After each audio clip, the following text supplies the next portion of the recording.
नमस्कार. आपल्या देशामध्ये आज एक संताप आणणारी गोष्ट घडली आहे.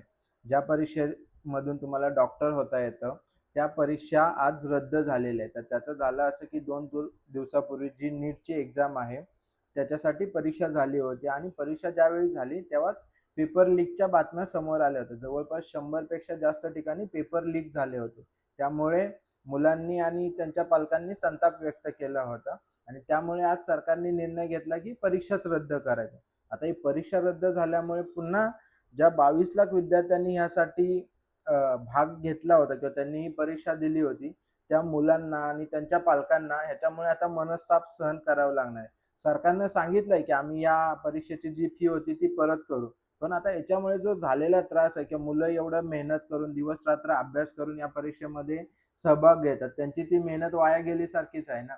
तर आता ह्याच्यावरती पत्रकारांनी ज्यावेळी आपल्या देशाचे शिक्षण मंत्री धर्मेंद्र प्रधान आहेत त्यांना प्रश्न विचारले, तर ते न उत्तर देताच निघून गेले. म्हणजे आपल्या देशामध्ये आता कोण जबाबदारी घ्यायलाच तयार नाही.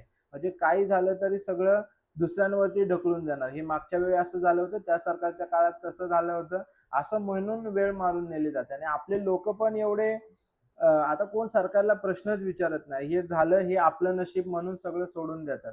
तर आता सरकारने याच्यामध्ये लक्ष घालून लवकरात लवकर काहीतरी तोडगा काढला पाहिजे आणि इथून पुढे कुठलीच परीक्षामध्ये पेपर लीक नाही झाले पाहिजे. कारण ह्यामुळे मुलांना खूप त्रास सहन करावा लागतो. तर बघूया आता इथून पुढे सरकार काय करतं ते. नमस्कार.